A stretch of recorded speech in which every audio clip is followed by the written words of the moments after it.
জয়গুরু। আপনি দেখছেন রিতায়নী YouTube channel.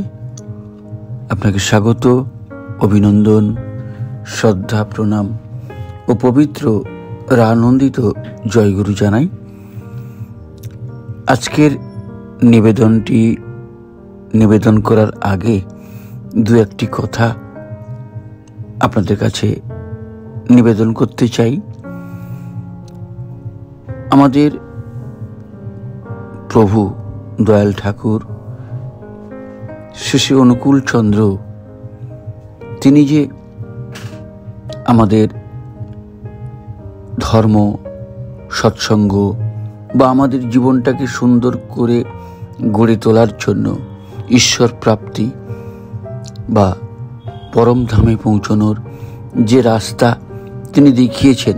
অনেক মানুষ মনে করেন যে ধর্ম হচ্ছে অনেক কুসংস্কার বা অবৈজ্ঞানিক কিছু থাকে, কিন্তু আমাদের ঠাকুর যে পুরো বিজ্ঞান ভিত্তিক এবং বিজ্ঞান ছাড়া কথা বলেন না, এবং সম্পূর্ণ প্রতিটা বিষয়, প্রতিটা শব্দ তার বিজ্ঞান ভিত্তিক ছিল, বিজ্ঞান নিয়েই তিনি চলেন।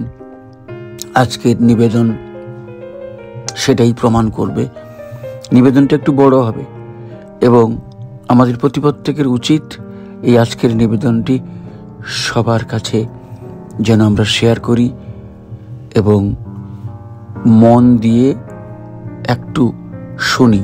তাহলে আমরা প্রত্যেকের কাছে বলতে পারবো আমাদের সৎসঙ্গ, আমাদের ঠাকুর কোনো কুসংস্কার আচ্ছন্ন নয়, সম্পূর্ণ বিজ্ঞানের উপর দাঁড়িয়ে আমাদের এই সৎসঙ্গ। আমাদের শ্রী শ্রী ঠাকুর অনুকূলচন্দ্র, তিনি বিজ্ঞান ছাড়া কোনো কথাই বলতেন না। আজকের নিবেদন জেনেটিক্স, ইউজেনিক্স ও শ্রী শ্রী ঠাকুর। লিখেছেন ডক্টর অনিমেষ পাল। আজকের নিবেদন জেনেটিক্স, ইউজেনিক্স ও শ্রী শ্রী ঠাকুর।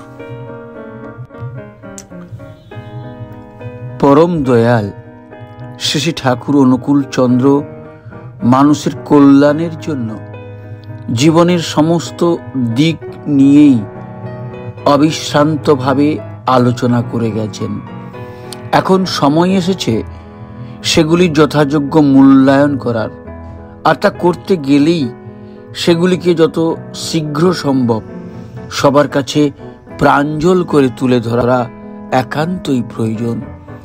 আমার দৃঢ় বিশ্বাস এর ফলে অনেক অন্ধ সংস্কারের নিরসন ঘটতে বাধ্য। সম্পূর্ণ বিজ্ঞানের আলোয়, দর্শনের আয়নায়, আর্য সভ্যতার সামন্ত্রের সুর থেকে আধুনিক কাল পর্যন্ত সব কিছুকেই আমরা নতুন করে বুঝে নিতে চাই। আজকের দিনে জেনেটিক্স, ইউজেনিক্স একটি নতুন বিষয়। এই সম্পূর্ণ নতুন বিষয়টি নিয়ে এক গভীর আন্তরিক কৌতূহল সেই ছোটবেলা থেকেই অনুভব করতাম। আজ সেগুলি সম্পর্কে অল্প বিস্তর বুঝি, আর তাই এই প্রবন্ধে মূলত শ্রী শ্রী ঠাকুরের ভাবধারায় জেনেটিক্স, ইউজেনিক্স সম্পর্কে খুব সহজ আলোচনা করতে চাইছি। এর মধ্য দিয়ে কারোর সামান্যতম কিছু উপকার হলে তার সম্পূর্ণ কৃতিত্ব আমার আরাধ্য দেবতা শ্রী শ্রী ঠাকুরের, আর কোনো দোষ ত্রুটি প্রকাশ পেলে তার সম্পূর্ণ দায়িত্ব আমার নিজের। জেনেটিক্স একটি ল্যাটিন শব্দ। বিজ্ঞানী বেটসন প্রথম এই শব্দটি ব্যবহার করেন।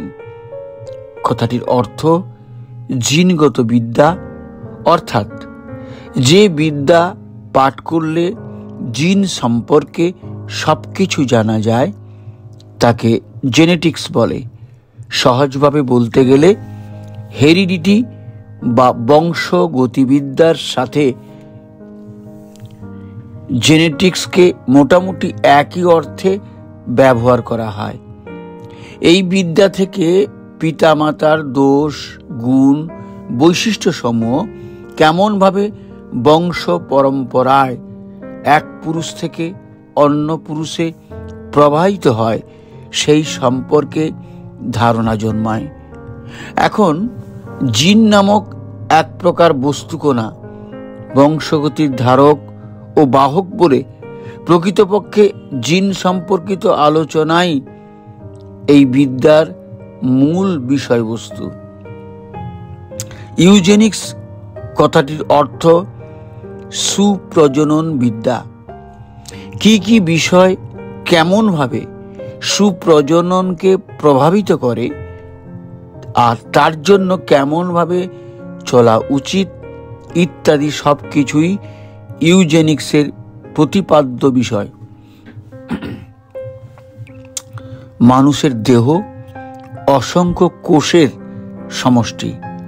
একটি পূর্ণবয়স্ক মানুষের দেহ একের পর 14টি শূন্য এতগুলি কোষ দ্বারা তৈরি। দেহের গঠনগত ও কার্যগত একক হল কোষ। প্রতিটি কোষের মধ্যস্থলে থাকে নিউক্লিয়াস। এটি কোষের কার্যকে নিয়ন্ত্রণ করে।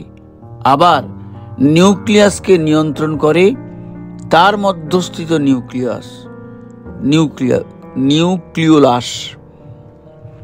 নিউক্লিওলাসের মধ্যে থাকে ক্রোমোজোম। আবার ক্রোমোজোমকে চালনা করে জিন নামক এক প্রকার বস্তুকণা। এটি রাসায়নিকভাবে ডিএনএ নামক এক প্রকার রাসায়নিক পদার্থ দ্বারা তৈরি। এটা হলো স্বাভাবিক ক্রমসজ্জা, মানে কোষের ভেতরে নিউক্লিয়াস, নিউক্লিয়াসের ভেতরে নিউক্লিওলাস, নিউক্লিওলাসের ভেতরে ক্রোমোজোম, ক্রোমোজোমের ভেতরে জিন, জিনের ভেতরে ডিএনএ, ডিএনএর ভেতরে নিউক্লিওটাইড, নিউক্লিওটাইড আবার 3 প্রকার: শর্করা, ফসফরিক অ্যাসিড এবং বেশ। শর্করা আবার 2 রকমের, রাইবোজ, ডিঅক্সিরাইবোজ। বেশ 2 রকমের, পিউরিন, পিরিমিডিন। পিউরিন আবার 2 রকমের, অ্যাডেনিন, গুয়ানিন। আর পিরিডিন হচ্ছে থায়ামিন, ইউরাসিল, সাইটোসিন। যাই হোক, এটা হচ্ছে ক্রমসজ্জা।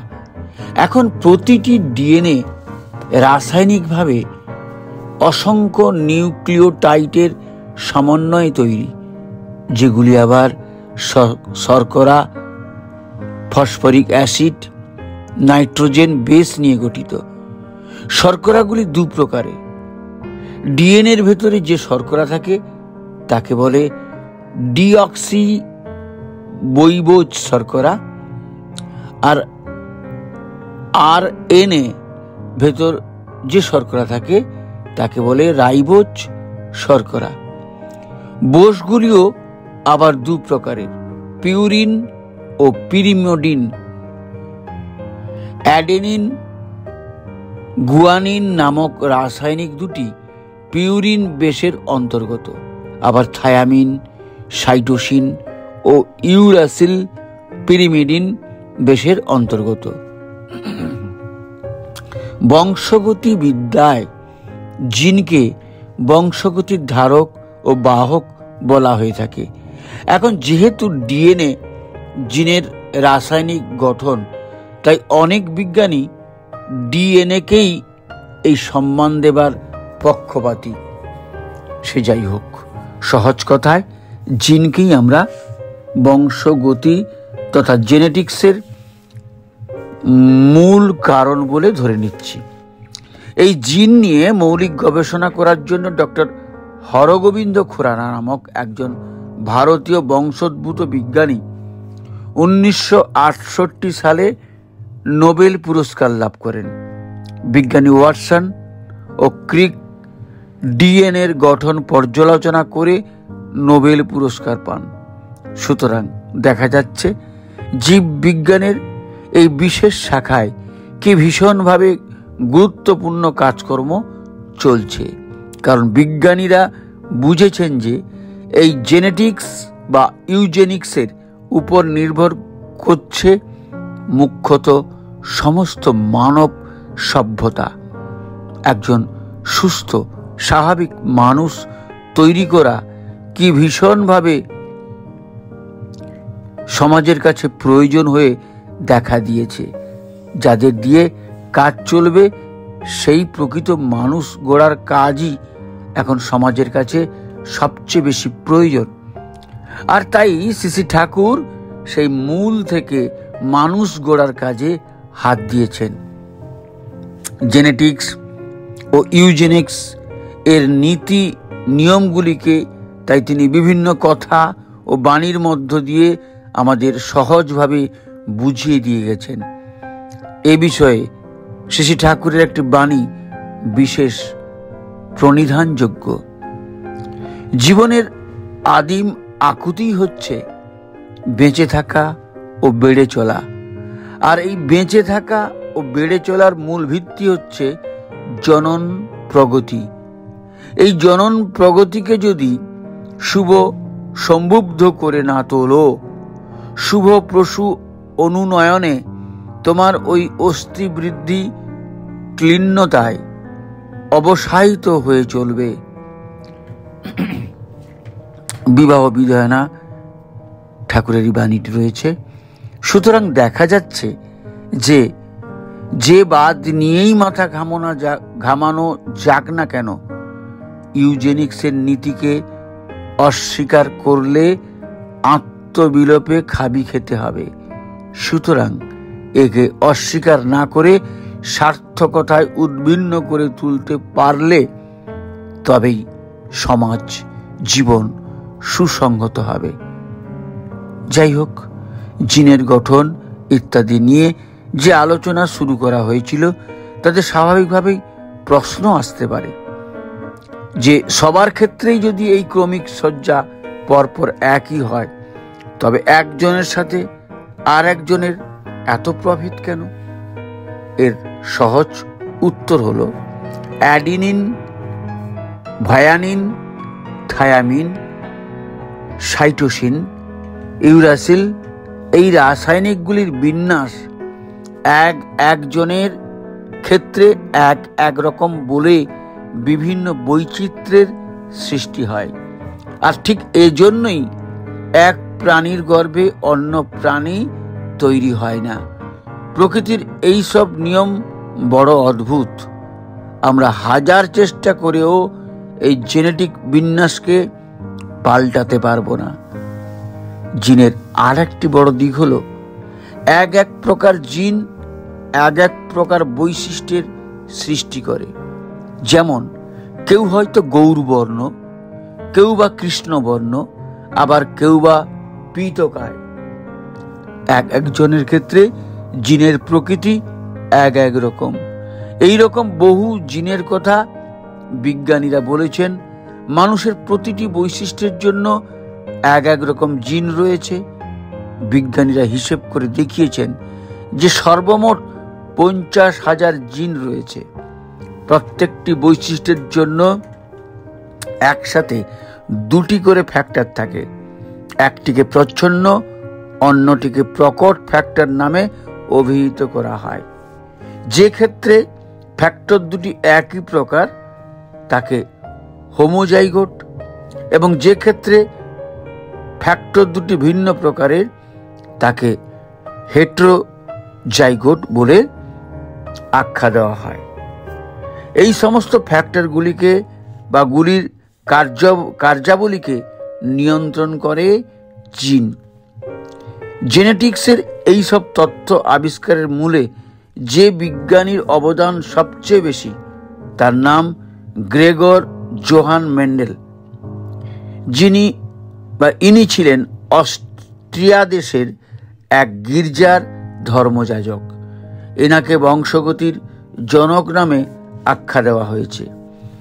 গির্জার সামনে ছোট্ট এক টুকরো বাগানে মটর গাছ নিয়ে বিজ্ঞান ভিত্তিক পরীক্ষা নিরীক্ষা চালিয়েছিলেন তিনি। এই পরীক্ষালব্ধ ফলাফলগুলি 1866 খ্রিস্টাব্দে স্থানীয় একটি পত্রিকায় প্রকাশিত হয়েছিল, কিন্তু তখন কেউ এ বিষয়ে কোনো উৎসাহই বোধ করেনি। এমনই বোধ হয় তার মৃত্যুর 1884 16 বৎসর পর হল্যান্ডের দাভ্রিস, অস্ট্রিয়ার সেরমার্ক ও জার্মানির কোরেন্স, এই 3 বিজ্ঞানী পৃথক পৃথকভাবে ম্যান্ডেলের তত্ত্বকে পুনরাবিষ্কার করেন। তারপর থেকেই ম্যান্ডেলের কাজের গুরুত্ব বোঝা যায়। ম্যান্ডেল আবিষ্কৃত প্রজননবিদ্যার পরীক্ষালব্ধ সূত্রগুলি আজ বংশগতির নিয়মের ক্ষেত্রে প্রযোজ্য। ম্যান্ডেল মটর গাছের 7 প্রকার বৈশিষ্ট্য নিয়ে যে পরীক্ষা কার্য চালিয়েছিলেন তা থেকে তিনি কয়েকটি সূত্রে উপনীত হতে পেরেছিলেন। প্রথম সূত্রটিকে প্রকট ও প্রচ্ছন্নতার সূত্র বলে। এই সূত্রে বলা হয়েছে যে জীবের প্রত্যেকটি বৈশিষ্ট্যের জন্য 2টি করে ফ্যাক্টর থাকে, একটিকে প্রকট এবং অন্যটিকে প্রচ্ছন্ন আখ্যা দেওয়া হয়। 2টি ফ্যাক্টরি যদি এক প্রকারের হয় তবে তাকে হোমোজাইগাস এবং ভিন্ন প্রকৃতির হলে তাকে হেটারোজাইগাস বলে অভিহিত করা হয়। প্রকট ফ্যাক্টরটি উপস্থিত থাকলে প্রচ্ছন্ন ফ্যাক্টরটির বৈশিষ্ট্য প্রকাশ পায় না। যেমন ধরা যাক গাত্রবর্ণ। প্রত্যেকেরই বর্ণের জন্য 2 প্রকার ফ্যাক্টর আছে। একটি হয়তো শ্বেত বৈশিষ্ট্য, অন্যটি হয়তো কৃষ্ণ বৈশিষ্ট্য। যদি ওই মানুষের ক্ষেত্রে শ্বেত বৈশিষ্ট্যটি প্রকট হয় তবে তার গাত্রবর্ণ শ্বেতকায়। আবার যদি তার কৃষ্ণকায় বৈশিষ্ট্যটি প্রকট হয় তবে সে কৃষ্ণকায় হবে। আবার তার যদি 2টি ফ্যাক্টরি শ্বেতকায় বৈশিষ্ট্যের হয়ে থাকে তবে সে বিশুদ্ধ শ্বেতকায় হবেই হবে। এর বিপরীত ব্যাপারটিও সমানভাবে সত্য। ম্যান্ডেল তার দ্বিতীয় সূত্রটিকে পৃথকীকরণ সূত্র নামে আখ্যা দিয়েছেন। এই সূত্রের প্রতিপাদ্য বিষয় হলো এই যে বিপরীত ধর্মবিশিষ্ট ফ্যাক্টর 2টি যদি কোনো এক জেনারেশনে একত্রে অবস্থান করেও তাহলে তারা পরস্পরের সাথে একত্রে মিশে যায় না। গ্যামেট বা জননকোষ সৃষ্টির সময় তারা পরস্পরের থেকে আলাদা হয়ে যায়।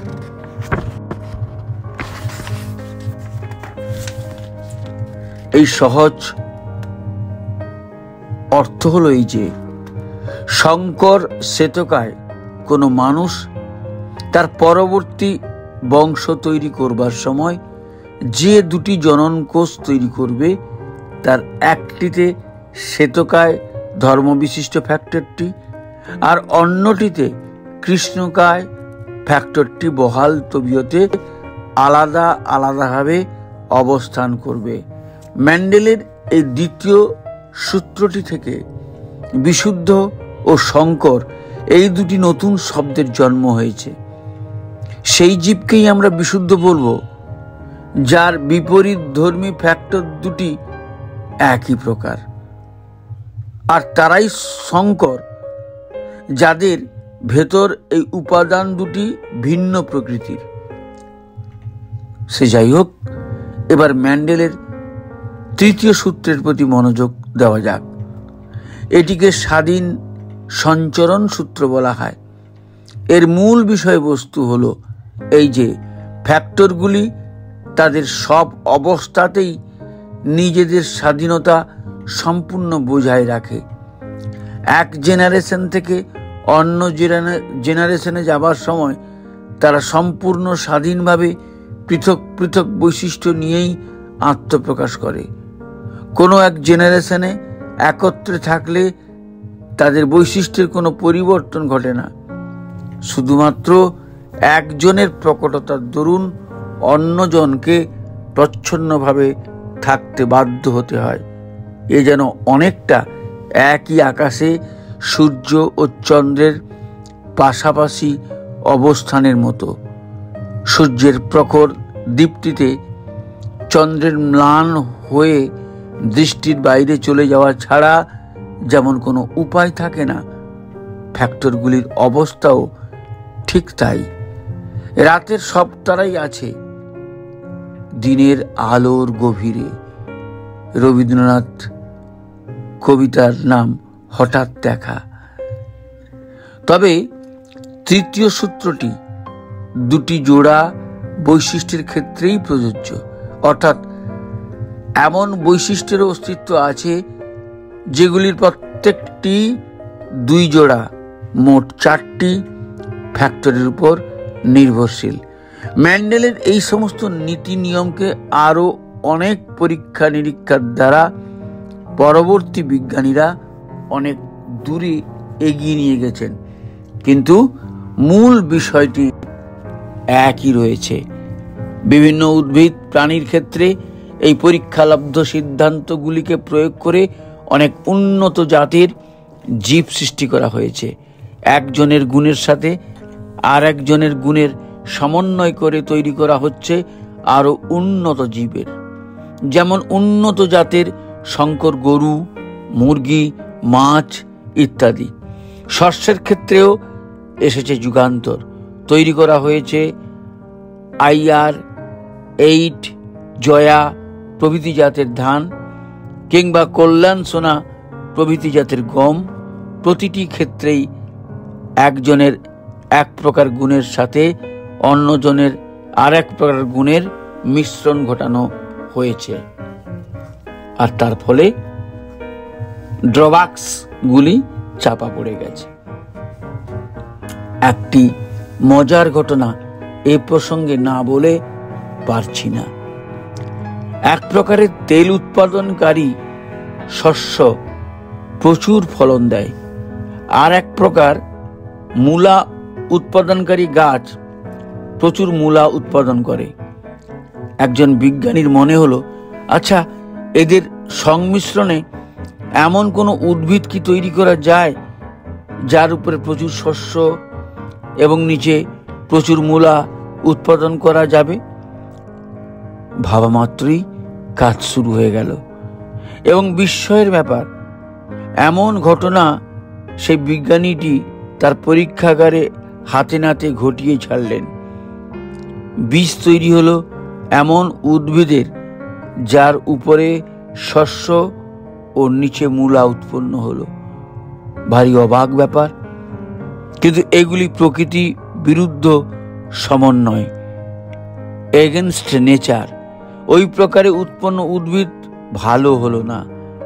সেই শস্য বা মূলা কোনোটাই স্বাভাবিক গুণ সম্পন্ন তো হলোই না, আর গাছটিও বেশি দিন বাঁচল না। বিজ্ঞানীদের পরীক্ষাগারে এইরকম মজার হাজার হাজার রকম পরীক্ষা নিরীক্ষা সব সময় চলছে। এইসব পরীক্ষার ভালো ফসলগুলিকে মানব সভ্যতার উন্নতির কাজে লাগানো হচ্ছে। দেখা যাচ্ছে প্রকৃতিকে স্বীকার করে নিয়ে তার নিয়মের মধ্যে থেকে যে সব ফলাফলকে কাজে লাগানো হচ্ছে সেগুলি থেকে মানব সভ্যতা লাভবান হচ্ছে। বিভিন্ন প্রকার এক্সপেরিমেন্টাল প্রাণীকে, যেমন গিনিপিগ, এক প্রকারের সাদা ভালো জাতের ইঁদুর, পরীক্ষা নিরীক্ষার কাজে লাগিয়েও ভালো ফল পাওয়া যাচ্ছে। এখন উদ্ভিদ বা প্রাণী এদের নিয়ে পরীক্ষা কার্য চালানো সহজ, কারণ তারা সহজলভ্য এবং তাদের জীবনকালও খুব বেশি বড় নয়। তাই পরীক্ষার ফলাফল জানতে অনেক সময় অপেক্ষা করার দরকারও হয় না, কিন্তু প্রশ্ন আসে মানুষের বেলায়।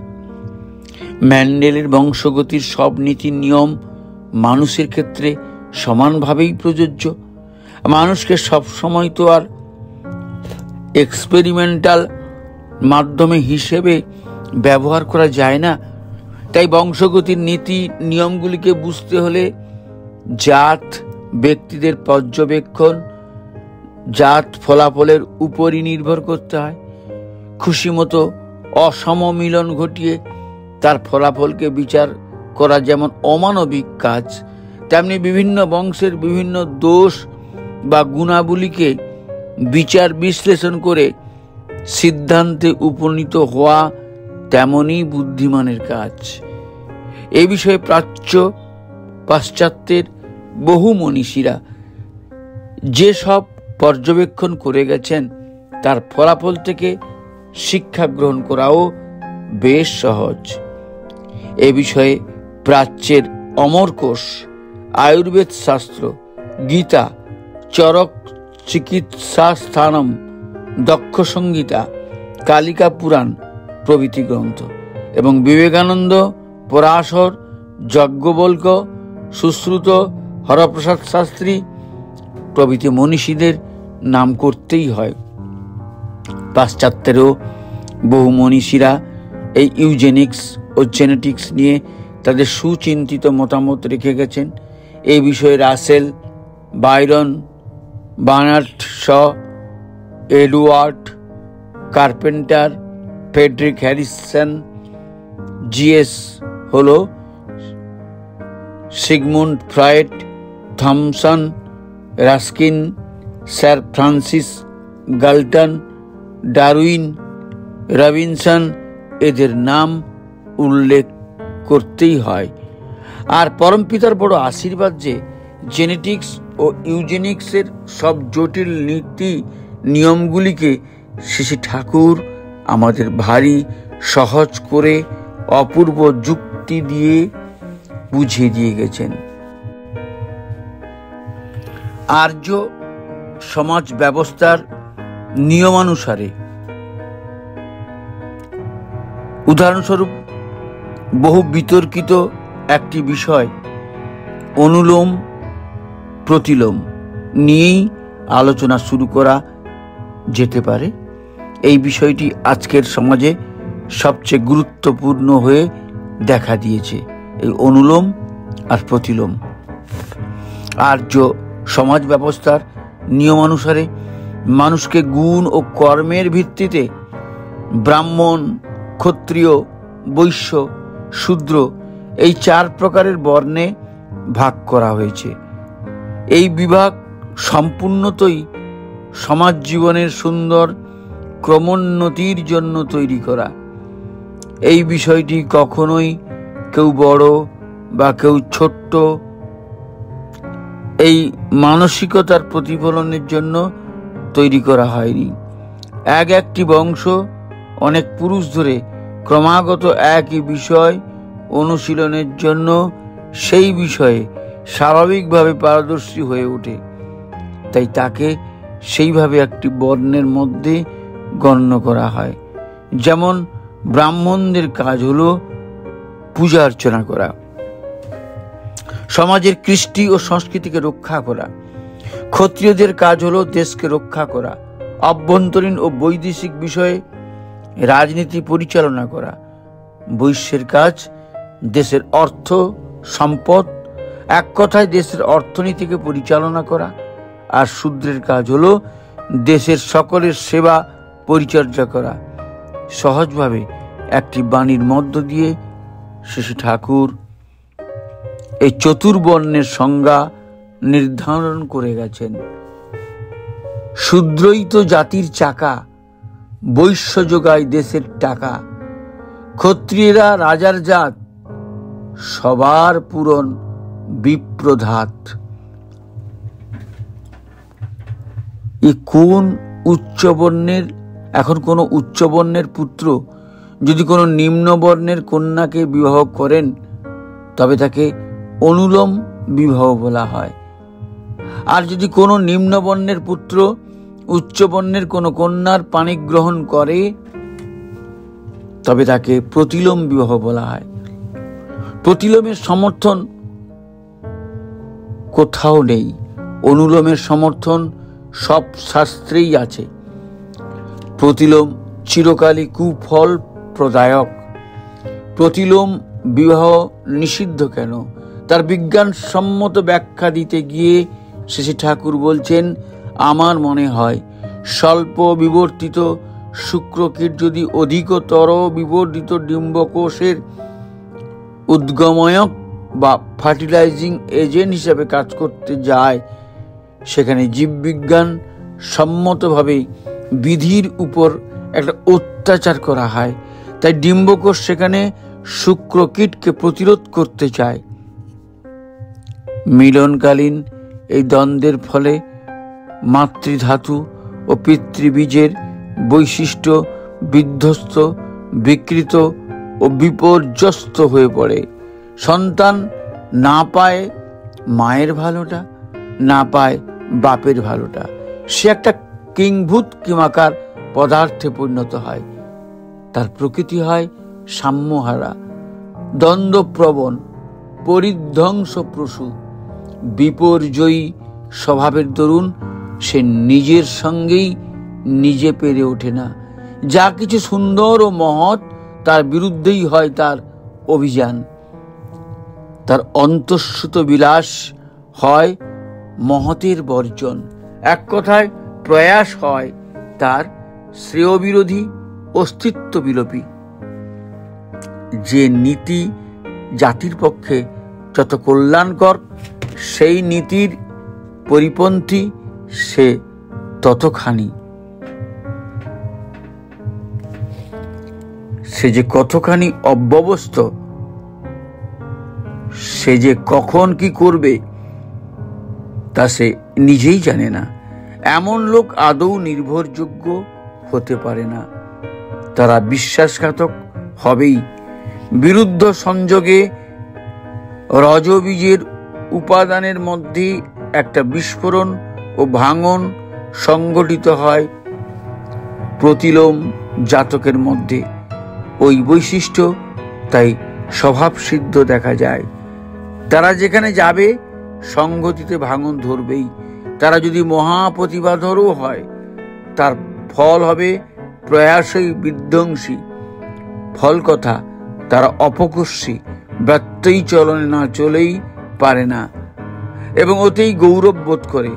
ওই চলনে চলতে না পারলে অস্বস্তি বোধ করে। কিন্তু সদ্বংশজাত কোনো লোক অন্যায় করলেও সাধারণত তার অন্তরে সেজন্য একটা জ্বালা ও ব্যথার কান্না লেগেই থাকে। তার পরিবর্তন যে কোনো মুহূর্তে হতে পারে, কিন্তু এদের পরিবর্তন সহজে হবার নয়। এরা সব সময় চরমে চলে।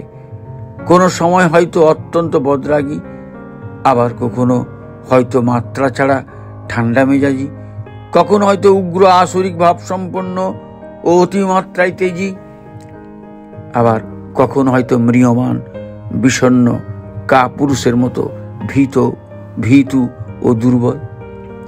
কারো কারো চরিত্রে আবার বিশেষ একটা চরম প্রধান ও স্থায়ী দেখা যায়। মোট পর সাম্য সঙ্গত চলন এদের মধ্যে পাওয়াই দুর্লভ। আমার অনেক দেখা আছে। কয়েকটা মেয়ে আমার কাছে স্বীকার করেছে যে প্রতিলোম কোনো সংযোগ হবার সময় তাদের যেন জলে ডোবা মানুষের মতো অবস্থা হয়। পূর্বপুরুষগণ একযোগে যেন ত্রাহি ত্রাহি চিৎকার করতে থাকে, আর্তস্বরে বলতে থাকেন, বাঁচাও, আমাদের বাঁচাও, আমাদের এমন করে সর্বনাশ করো না, এমন করে অধোগামী করো না। বুক ফেটে যেতে থাকে। তাদের মৃত্যু যন্ত্রণার মতো মনে হয় গেলাম। অনেক সময় অজ্ঞাত স্বরে লাঠি মেরে বসে পুরুষটাকে। এই যে লাঠি মারে, সে তার সত্তা প্রতিঘাত করে বলে, পরে হয়তো ভোঁতা হয়ে যায়। কিন্তু খাঁটি জন্ম হলে প্রতিলোম সঙ্গতির বেলায় প্রথমটা সে কিছুতেই সায় দেবে না। আবার প্রতিলোম যৌন সংস্রবের ফলে প্রায় দেখা যায় নারী পুরুষ রুগ্ন ও বিকৃতগ্রস্ত হয়ে ওঠে। পৃথিবীতে যদি কোনো জিনিস থাকে তা সর্বৈব অকল্যাণকর, যার কোনো দিক দিয়ে কোনো রকম উদ্ধারণী লক্ষণ নেই, সে হলো প্রতিলোম। এমন তোর একটি পাপ আর খুঁজে পাওয়া যাবে না, সর্বনাশ এর সর্ব অঙ্গে। শ্রী ঠাকুর তার দিব্য দৃষ্টিতে সহজে যা দেখেছিলেন, এক ভক্তের প্রশ্নের উত্তরে সেই দর্শনকেই কেমন সুন্দরভাবে আমাদের সামনে তুলে ধরলেন। যাই হোক, এই ধারণাটিকে বুঝবার জন্য আমরা একটু গভীর আলোচনার মধ্যে প্রবেশ করব। একটি স্পার্ম বা শুক্রকীট পিতার সমস্ত দোষ ও গুণাবলীকে সহজভাবে ধারণ করে বলে, একে মেল গ্যামেট বলে। তেমনি একটি ওভাম ও ডিম্বাণু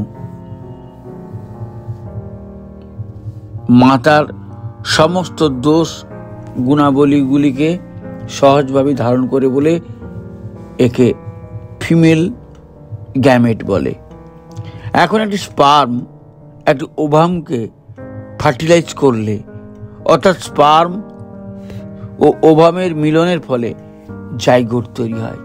এই জাইগোট তৈরি হওয়ার সময় লক্ষ লক্ষ শুক্রাণু বা স্পার্মের আত্মা দুটির প্রয়োজন হয়। এদের মধ্যে ওভামটির সাথে সমান সঙ্গতি সম্পন্ন স্পার্মটি কেবলমাত্র ওভামটিকে ফার্টিলাইজ করবার অধিকার পায়। এ প্রকৃতি এক অদ্ভুত নিয়ম। যাই হোক, উচ্চ বর্ণের স্পার্ম ও ওভাম নিম্ন বর্ণের স্পার্ম ও ওভামের চেয়ে অনেক বেশি জেনেটিকের দিক দিয়ে শক্তিশালী। আবার বিপরীত বিষয়টিও সমানভাবে সত্য। তাই যদি উচ্চ ক্ষমতা সম্পন্ন স্পার্ম অপেক্ষাকৃত নিম্ন ক্ষমতা সম্পন্ন ওভামের সহিত মিলিত হয়, তবে যে জাইগোট তৈরি হয় তা হয় সাম্যযুক্ত বা ব্যালেন্সড। অন্যদিকে নিম্ন জেনেটিক ক্ষমতা সম্পন্ন স্পার্ম যদি তার চেয়ে অধিক ক্ষমতা সম্পন্ন ওভামকে ফার্টিলাইজ করে, তবে যে জাইগোট তৈরি হয় তা হয় আনব্যালেন্সড বা সঙ্গতিহীন। এই জেনেটিক মিলনে জাইগোটের ভেতরে এক জ্বলে পুড়ে যাওয়ার মতো অবস্থার সৃষ্টি হয়। প্রথম অবস্থাটি অনুলোম সঙ্গতি ও দ্বিতীয় অবস্থাটি প্রতিলোম বিকৃতির উদাহরণ। এখন স্বাভাবিকভাবে প্রশ্ন আসছে যে কি করে বোঝা যাবে যে কোন স্পার্ম বা ওভাম অপেক্ষাকৃত উচ্চ ক্ষমতা সম্পন্ন বা নিম্ন বৈশিষ্ট্যযুক্ত। ঠিক এই বিষয়টিকে বুঝবার জন্য স্পার্ম এবং ওভামের গঠন প্রণালী সম্পর্কে আধুনিক বিজ্ঞান কি বলছে তা একটু জেনে নেওয়া বিশেষ প্রয়োজন। স্পার্মের গঠনে যে অংশগুলি রয়েছে তা হলো মাথা, গ্রীবা, দেহ ও লেজ। এই শেষ অংশটি আবার প্রধান অংশ ও প্রান্তীয় অংশ, এই দুটি বিভাগে বিভক্ত। স্পার্মের মূল কেন্দ্রে যে নিউক্লিয়াস সেটি থাকে এর মাথার ভেতরের অংশে। এইটি সমস্ত স্পার্মের কার্যগুলিকে নিয়ন্ত্রণ করে। সব জেনেটিক মেটেরিয়াল জমা হয়ে থাকে এই নিউক্লিয়াসের ভেতরে। একজনের জেনেটিক মেটেরিয়াল এক এক রকমেরই হয়। পিতার সব রকমের স্থায়ী বৈশিষ্ট্যগুলি বংশ পরম্পরায় এই নিউক্লিয়াসের ভিতর জিনের আকারে জমা থাকবে বা থাকে। বিভিন্ন জেনারেশন ধরে যেসব স্থায়ী বৈশিষ্ট্য তৈরি হয় সেইগুলি কেবলমাত্র নিউক্লিয়াসের ভেতর জমা থাকে। আর যেসব বৈশিষ্ট্যের জিন এই নিউক্লিয়াসের ভেতর থাকবে না, তারা বংশ পরম্পরায় প্রবাহিত হতে পারবে না। ওভামের গঠন পর্যালোচনা করলে দেখা যায় যে এটির কেন্দ্রস্থলে থাকে নিউক্লিয়াসটি, সেটি সমস্ত ওভামকে নিয়ন্ত্রণ করে। নিউক্লিয়াসের ঠিক উপরে থাকে দুটি সেন্ট্রিওল বিশিষ্ট সেন্ট্রোজোম। নিউক্লিয়াসকে বেষ্টন করে থাকে ওপ্লাজম বলে এক প্রকারের জলীয় দ্রবণ। ওপ্লাজমের চারপাশে থাকে জোনা পেলুসিডা নামক এক প্রকারের আবরণী, যেটির ঠিক বাইরে ফার্টিলাইজেশনের পর এক প্রকারের কোষের একটি আস্তরণ লক্ষ্য করা যায়। এটিকে করোনা রেডিয়েটা বলে। এই ওভামের নিউক্লিয়াসটির ভেতর সঞ্চিত থাকে সমস্ত রকমের বৈশিষ্ট্য সম্পন্ন জিনের দল। মাতার যেমন যেমন স্থায়ী বৈশিষ্ট্য থাকবে তেমন তেমন জিনের দলকে দেখা যাবে ওই নিউক্লিয়াসের ভেতর। পিতামাতার সমস্ত গুণ বা দোষ কিন্তু কখনোই জিনের আকারে স্পার্ম বা ওভামের নিউক্লিয়াসের ভেতরে সঞ্চিত থাকে না। কোনগুলি সঞ্চিত থাকবার যোগ্য আর কোনগুলি বা অযোগ্য, এই বৈশিষ্ট্যের উপর নির্ভর করে সমস্ত দোষ বা গুণাবলীকে দুটি বিশেষ বিভাগে বিভক্ত করা হয়। এক হচ্ছে স্থায়ী বৈশিষ্ট্য বা পার্মানেন্ট ট্রেটস, দুই হচ্ছে অস্থায়ী বৈশিষ্ট্য বা টেম্পোরারি ট্রেটস। এদের মধ্যে কেবলমাত্র স্থায়ী বৈশিষ্ট্যগুলি নিউক্লিয়াসের ভেতর জিনের আকারে জমা থাকবে এবং বংশ পরম্পরায় প্রবাহিত হবে। এখন স্বাভাবিকভাবে প্রশ্ন আসবে যে কোন বৈশিষ্ট্যগুলি স্থায়ী হবে তা কি করে বোঝা যাবে? কারণ একজন মানুষের তো হাজার রকম বৈশিষ্ট্য রয়েছে, তার মধ্যে সবগুলি কি স্থায়ী হবার যোগ্য? এর সহজ উত্তর হলো একটি, তা হলো যে সব বৈশিষ্ট্য হাজার হাজার বছর ধরে কোনো এক বংশে চলে আসছে, কেবলমাত্র তারাই স্থায়ী বৈশিষ্ট্য। এই দুই এক জেনারেশনে যেসব বৈশিষ্ট্য তৈরি হয় তারা স্থায়ী হতে পারে না, তবে সেই সব গুণাবলী পরপর বংশানুক্রমিক চর্চা করে গেলে তার ছাপ স্থায়ী হবার দিকে অগ্রসর হয়। যাই হোক, এখন আবার পূর্ববর্তী আলোচনার দিকে ফিরে আসা যাক। স্পার্মের জেনেটিক ম্যাটেরিয়াল যা তার নিউক্লিয়াসের ভেতর সঞ্চিত হয়ে থাকে, তাই সেই পিতার বংশ পরম্পরায় প্রবাহিত হবার যোগ্য। এখন এই জেনেটিক্স ম্যাটেরিয়াল যদি মিলনযোগ্য ওভামের জেনেটিক ম্যাটেরিয়ালের চাইতে অপেক্ষাকৃত উন্নত প্রকৃতির হয়, তবে যে মিলন হয় তাতে উভয় ম্যাটেরিয়ালগুলির সমতা রক্ষিত হয় এবং উভয়ের উন্নত গুণাবলীগুলির সংমিশ্রণ অনুলোম সন্তানের জন্ম হয়। আবার যদি স্পার্মের জেনেটিক বস্তু নিচয় ওভামের জেনেটিক বস্তু নিচয়ের চাইতে অপেক্ষাকৃত নিকৃষ্ট শ্রেণীর হয়, তাহলে উভয়ের সংমিশ্রণে এক বিকৃত অসাম্য বা আনব্যালেন্সড সিচুয়েশনের সৃষ্টি হয়। এই মিলনে ওভামের জেনেটিক মেটেরিয়াল জ্বলে পুড়ে এক কিংভূত কিমাকার জাইগোট গঠন করে, যা থেকে তৈরি হয় প্রতিলোম সন্তান। এই কারণে শাস্ত্রে অনুলোম বিবাহকে সমর্থন করা হয় আর প্রতিলোম বিবাহকে ধিক্কার জানানো হয়। এখন প্রশ্ন আসতে পারে, কোনো সন্তান যদি বৈশ্য বংশে জন্মগ্রহণ করে কিন্তু শিক্ষায় দীক্ষায় চরিত্রে কর্মক্ষেত্রে সে যদি অনেক ব্রাহ্মণ সন্তানকে পিছনে ফেলে আসবার ক্ষমতা রাখে, তবে কি সে ব্রাহ্মণ কন্যাকে বিবাহ করতে পারবে না? আর্য শাস্ত্র কি এতই অনমনীয়? প্রশ্নটি মোটেই অযৌক্তিক নয়, এমনকি আজকের সমাজে সবচেয়ে বেশি উচ্চারিত প্রশ্ন বললেও বিশেষ কিছু ভুল বলা হবে না। এর জবাব একটাই, একটু মাথা ঠান্ডা রাখা। কোন সন্তান বৈশ্য বংশে জন্মগ্রহণ করলে তার অন্তর্নিহিত গঠন বৈশিষ্ট্য বৈশ্য বংশেরই বৈশিষ্ট্য এবং ওই বৈশিষ্ট্যগুলি হাজার হাজার বছর ধরে তার শিরায় উপশিরায় সহজভাবে প্রবাহিত। সে যতই শিক্ষায় দীক্ষায় উন্নত হোক না কেন, তার স্পার্মের জেনেটিক মেটেরিয়াল কিন্তু অবিকৃতই থেকে যায়। এক পুরুষে অর্জিত বৈশিষ্ট্য কখনোই স্পার্মের জেনেটিক মেটেরিয়ালের ভেতর পরিবর্তন আনতে পারে না।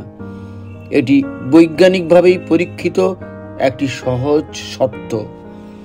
তাই সে যতই বহির্গুণাবলিতে সজ্জিত হোক না কেন, তার স্পার্মের জেনেটিক বস্তু নিচয় ঠিক বৈশ্য বৈশিষ্ট্য বহন করবে। আর সে যদি ব্রাহ্মণ কন্যার পানি গ্রহণ করে, তবে তার স্পার্মের জেনেটিক মেটেরিয়ালকে গ্রহণ করে ওভামের অপেক্ষাকৃত উন্নত জেনেটিক মেটেরিয়ালের এক বিকৃত অসাম্যের সৃষ্টি করবে।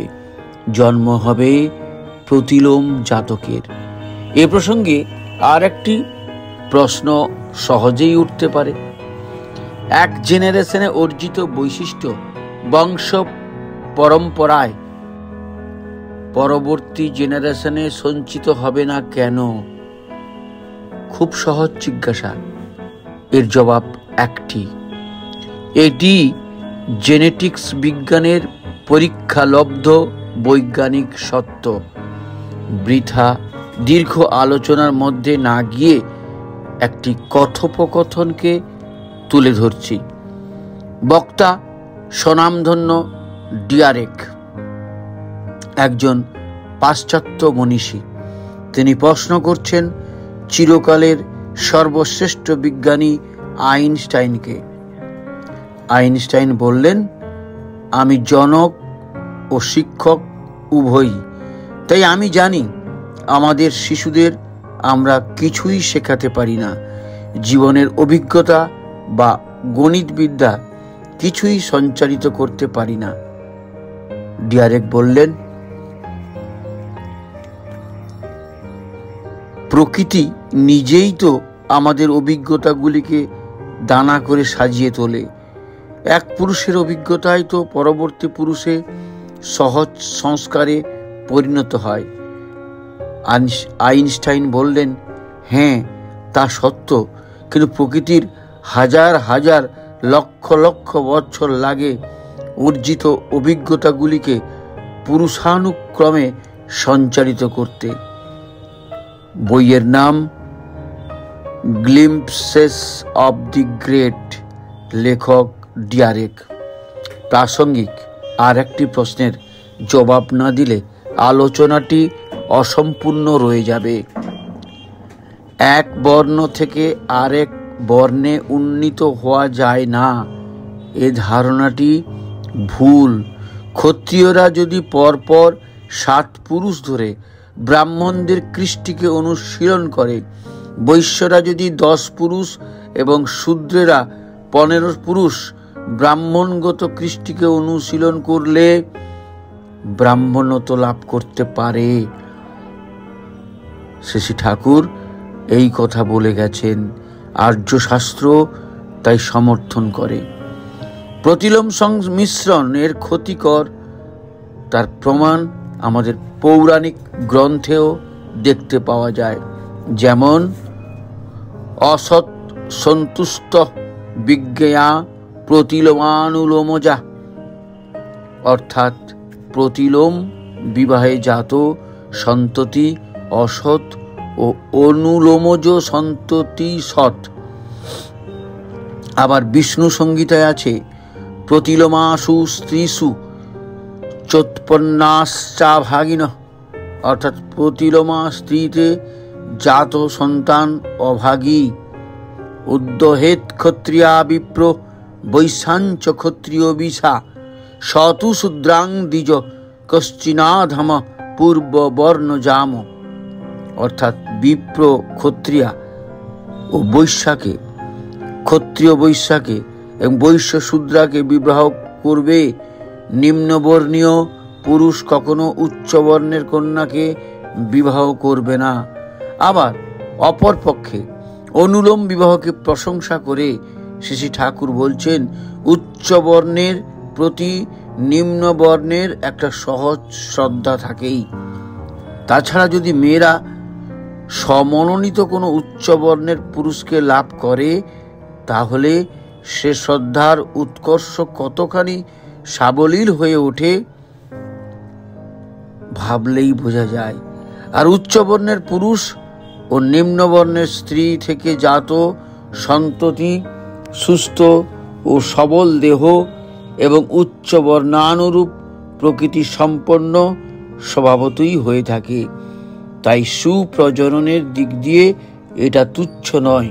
আর সমাজের দিক দিয়ে এই প্রকার বিবাহে প্রত্যেক বর্ণের ভেতর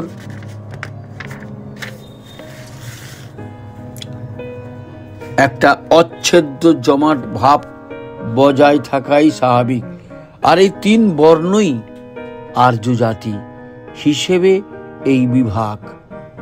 অতএব জাতির দিক দিয়ে বা স্পোসিসের দিক দিয়ে কোনো প্রকার বৈষম্য নেই।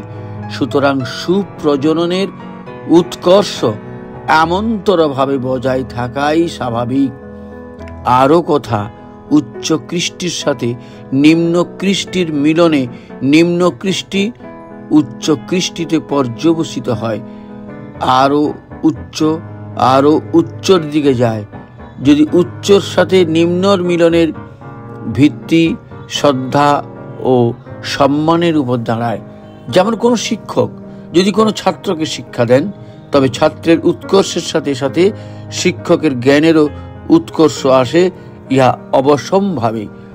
আমার মনে হয় তাই ঋষিগণ অনুলোম বিবাহের এমনতরভাবে প্রশংসা করেছেন।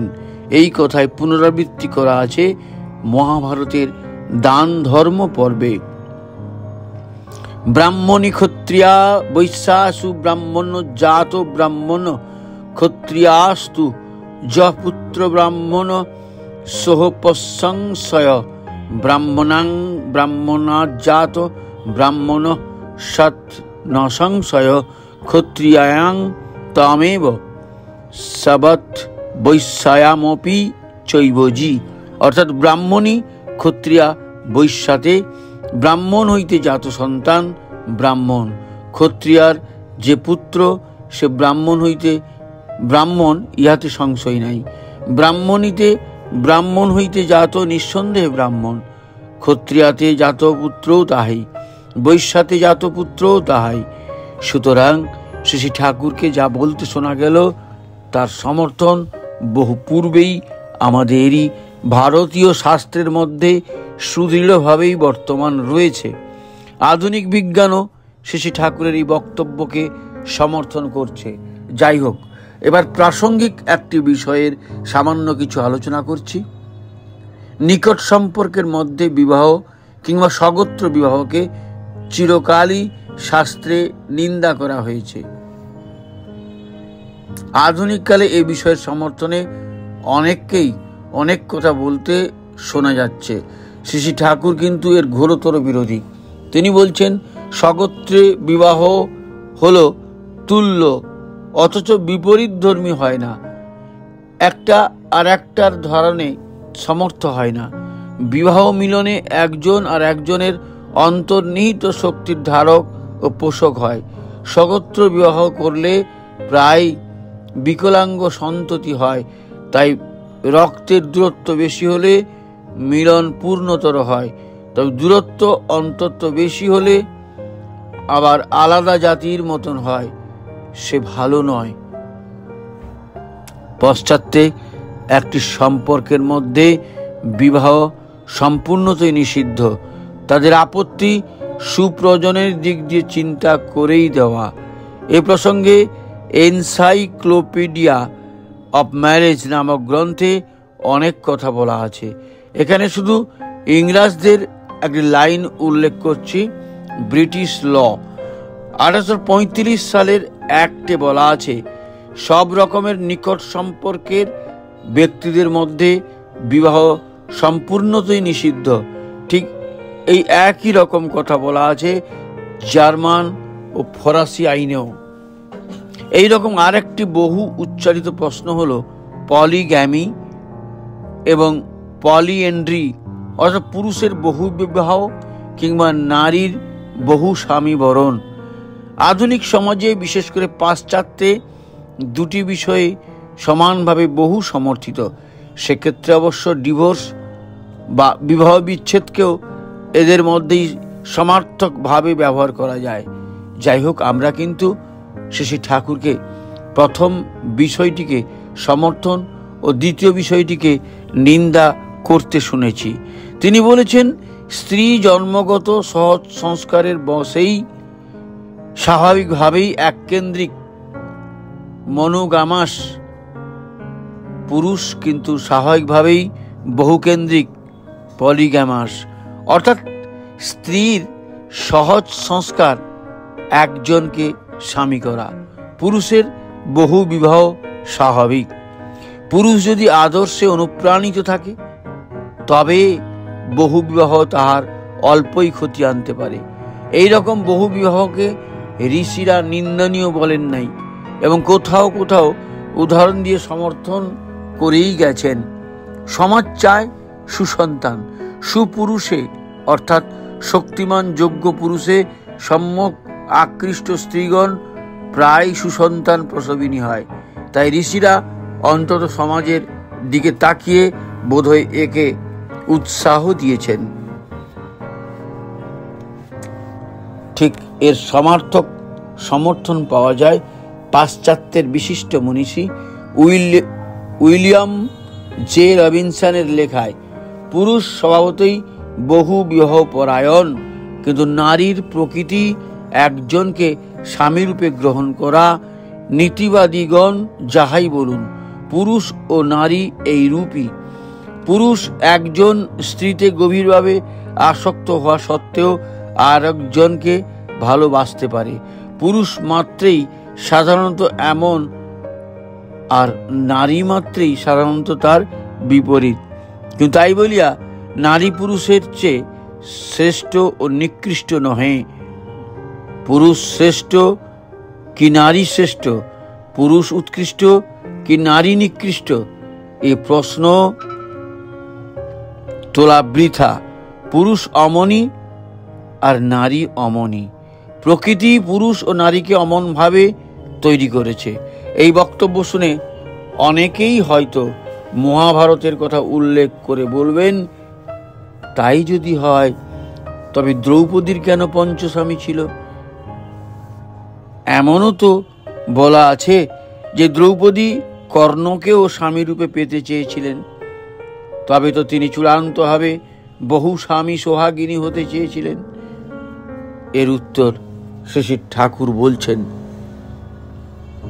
দ্রৌপদী সুপ্রজনন দিক দিয়ে সম্পূর্ণ অকৃতকার্য, আর কর্ণকে ষষ্ঠ স্বামীরূপে আশা করেই যদি থাকেন তাহলে তা স্বাভাবিকই।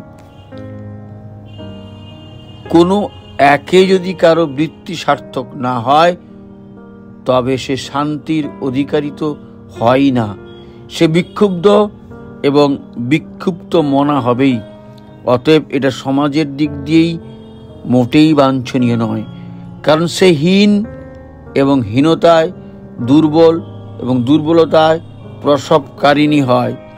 তাই পুরুষের বেলায়ও স্ত্রীরত এবং আদর্শহীন পুরুষ নিতান্ত নিন্দনীয়। এমনতর পুরুষ বিবাহের মোটেই যোগ্য নয়, বহু বিবাহ তো দূরের কথা। সুতরাং দেখা যাচ্ছে যে অনুলোম বলুন, প্রতিলোম বলুন, নিকট সম্পর্কের মধ্যে বিবাহই বলুন, বহু বিবাহই বলুন, সব কিছুরই সমর্থন বা নিন্দা প্রধানত ইউজেনিক্সের বা সুপ্রজনবিদ্যার ভিত্তির উপর দাঁড়িয়েই তৈরি করা। মানুষের জীবনে ব্যক্তিগত সুখ শান্তির সাথে সাথে সমাজে সংগতির প্রশ্ন স্বাভাবিকভাবে আসে বলেই বৈজ্ঞানিক যুক্তিতর্ক দিয়ে এই বিষয়গুলির আলোচনা করা হলো। আমরা যাই করি না কেন, বিজ্ঞানের অঙ্ককে কিছুতেই অস্বীকার করতে পারবো না। তাই বিভিন্ন পরীক্ষার দ্বারা সত্যতা যাচাই করতে গিয়ে অযথা বিধ্বস্ত না হয়ে ঋষিদের অনেক দেখা ভুয়ো দর্শনকে দ্বিধাহীনভাবে গ্রহণ করে মঙ্গলের কোলে অবস্থান করাই বুদ্ধিমানের কাজ। আধুনিক কালে নরনারীর মনের মিলনকে বিবাহের সবচেয়ে বড় শর্ত বলে অনেককেই বলতে শোনা যায়। লাভ নোজ নো লজ, ভালোবাসা কোনো আইন কানুন মানে না, এমন ধুয়ো আজকাল প্রায় বহু উচ্চারিত হয়ে থাকে।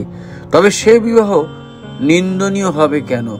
এই প্রশ্নের জবাবে শ্রী ঠাকুর বলছেন, মানুষের মনে জ্ঞান ও অজ্ঞান দুয়েরই সমাবেশ থাকে। জ্ঞানে উৎকর্ষ, অজ্ঞানে অপকর্ষ। মানুষ সাধারণত অজ্ঞানতাবশত নিকৃষ্টকে সাময়িকভাবে তাহার জীবন ও বৃদ্ধির অনুকূল বলে গ্রহণ করে অশেষ ব্যর্থতা ও অবসাদে জীবন নষ্ট করতে যেতে পারে, এবং সে ভ্রান্তির ফলেরও আবার একটা পুত্র পৌত্রাদিক্রমে ক্রমাগতি আছে। তা হলো যা জীবনকে এমনতর ভাবে বিব্রত করে মৃত্যুর দিকে চালিত করে, এমন পাপ যাতে সমাজকে বিক্ষুব্ধ করতে না পারে, সেজন্য ঋষিরা বিবাহে বর্ণ, বংশ, বিদ্যা, স্বাস্থ্য, দক্ষতা ইত্যাদির বিচার করে কন্যা পুরুষকে বরণ করবার বিধি দিয়েছেন। তাছাড়া প্রতিলোম বিবাহে দৈহিক পঙ্গুতা প্রয়াসী হয়ে থাকে। যেমন ধরুন, বলিষ্ঠ দেহ কিন্তু দুর্বল স্নায়ু ও ক্ষীণ মস্তিষ্ক ইত্যাদি। পুরোহিতরা যখন ঘি দিয়ে যাগযজ্ঞ ইত্যাদি করেন, তখন চোখ বন্ধ করে আগুনের উপর ঘি ঢালা হয়। সে ঘি যজ্ঞের মধ্যেও পড়তে পারে, আবার যজ্ঞকুণ্ডের আগুনের বাইরেও পড়তে পারে।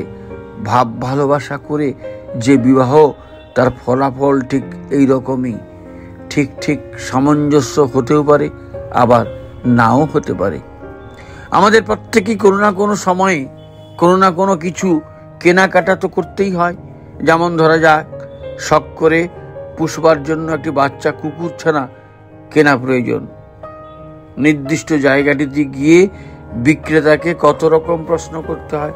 বাচ্চাটি কোন জাতের, অ্যালসেশিয়ান না দেশি, ঠিক কত বয়স, এর মা বাবা কেমন ছিল, কতদিন বেঁচে ছিল, এটির বা এর বংশের কোনো অসুখ বিসুখ আছে বা ছিল কিনা, এর পূর্বপুরুষরা সামান্য রুটির জন্য বিশ্বাসঘাতকতা করেছিল কিনা।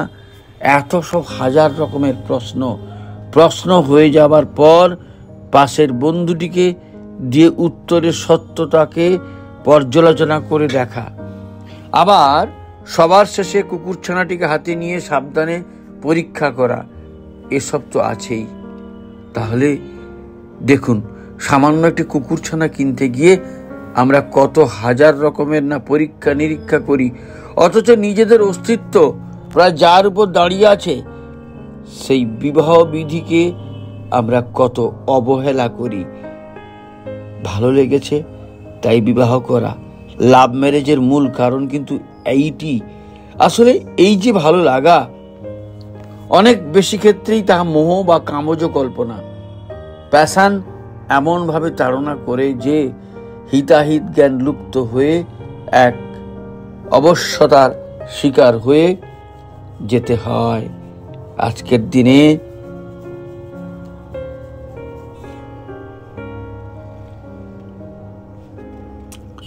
লাভ ম্যারেজের মূল বিষয়বস্তু কিন্তু ঠিক এই রকম। বিবাহের পূর্বে মেলামেশা বা কোর্টশিপ পরস্পরকে চিনে নিতে সাহায্য করবে। এই যুক্তি দেখিয়ে অনেককেই লাভ ম্যারেজকে সমর্থন করতে দেখা যায়, কিন্তু পরিণাম বিষময়।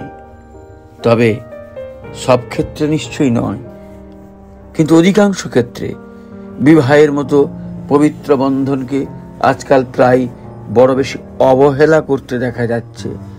লাভ ম্যারেজের বিষয়টি অনেকটা আন্দাজে ঢিল মারার মতো ব্যাপার। ঢিলটি ঠিক জায়গায় পড়তে পারে, আবার নাও পারে। তাই অত অনিশ্চয়তার মধ্যে না গিয়ে ঋষিদের বলে যাওয়া পথের নির্দেশ মেনে চললেই অনেক অজানা বিপদের হাত থেকে তো রক্ষা পাওয়া যায়। কারণ লাভ ম্যারেজ আজকাল অধিকাংশ ক্ষেত্রে পরিণত হচ্ছে ডিভোর্সে। কি ভীষণ পরিস্থিতি! আজ যে একজনের বউ, কাল সে হয়ে যাচ্ছে আর একজনের সহধর্মিণী। ঠিক এইভাবেই চলছে পাশ্চাত্যের বিবাহ বিধি। ফলে সকলকেই চূড়ান্ত অসহায়তার মধ্যে পড়তে হচ্ছে। শ্রী ঠাকুরকে বলতে শোনা যাচ্ছে যে বিবাহ কি? নারী পুরুষকে সম্বর্ধন করবার প্রবৃত্তি, আর পুরুষের অমন্তরভাবে সম্বর্ধিত হবার প্রবৃত্তির সমাধানের প্রয়োজন হতেই বিবাহের সৃষ্টি। নারী চায় পুরুষকে ঊর্ধ্বতন করতে, পুরুষ চায় তাই নারীকে সর্বতভাবে বহন করে নিজের জীবনকে বিস্তারে পরিপ্লুত করতে। তাই বিবাহ উভয় তো দুজনই পরস্পরকে বহন করবে। স্বামী স্ত্রীকে যেমন করে বহন করতে পারে তেমন করে, আর স্ত্রীর স্বামীকে যেমন করে বহন করা উচিত তেমন করে। এই যদি বিবাহ হয় তবে বিবাহের মূল উদ্দেশ্য কি? শ্রী ঠাকুর বলছেন, বিবাহের মূল উদ্দেশ্য উভয়ের মতো বৃদ্ধি পাওয়া। কেউই তার জীবন ও বৃদ্ধিকে ক্ষুণ্ণ করতে চায় না। কাম রিপুকে চরিতার্থ করবার জন্য উভয়ের এ ক্ষুধা নয়, মূলে আছে জীবন ও বৃদ্ধি, তুষ্টি আর পুষ্টি। যে যেমন করে যাতে তা হয়, তাই মানুষের প্রকৃত ক্ষুধা এবং তার জন্য তার যা কিছু, আর এই ক্ষুধা সার্থক করতে যা প্রকৃষ্ট তাই করণীয়। তাই যদি হয় তবে নারী পুরুষের মিলনের মূল সূত্রটি কি হবে? শ্রী ঠাকুর বলছেন, যে নারী যে পুরুষের মনোবৃত্তির অনুরূপ সুখের বলে মনে করে তাতে ধন্য হয়, হৃষ্ট হয়, সার্থক হয়, পুরুষকে হৃষ্ট তুষ্ট করে তোলে, আর তাই তার শারীরিক ও মানসিক পুষ্টি ও তুষ্টির উর্বর উৎস। সেই পুরুষ ও নারীর বর্ণ, বংশ, বিদ্যা, স্বাস্থ্য, দক্ষতা ইত্যাদি হিসাবে মিলন বাঞ্ছনীয়। পাশ্চাত্য মনীষীগণ বিবাহ ব্যাপারে অতিশয় সতর্কতা ও নানা বিজ্ঞানসম্মত পরীক্ষা বিধি দিয়েছেন। যেমন ডিয়ারেক বলছেন তার বিখ্যাত গ্লিম্পসেস অব দি গ্রেট গ্রন্থে, বার্লিনের যৌন বিজ্ঞানাগারে অধ্যক্ষ হার্সফেল্ড এর মতো বিবাহটা দম্পতির পক্ষে, সন্ততি ও সমাজের পক্ষে যেমন গুরুত্বপূর্ণ ব্যাপার, তাহাতে রসায়ন, প্রাণীবিজ্ঞান ও চিত্ত বিশ্লেষণ বিজ্ঞানসম্মত পরীক্ষা সমূহের প্রয়োগ না করে কেমন করে পুরুষ নারী বিবাহ বন্ধনে বদ্ধ হতে পারে তা বোঝা যায় না। আবার কোর্টশিপ সম্পর্কে পাশ্চাত্যের এক মনীষী হার্সফেল্ড বলেছেন, মানুষ কোর্টশিপ করতে গিয়ে যেমন ঘনিষ্ঠভাবে মেলামেশা করে তাদের সাময়িক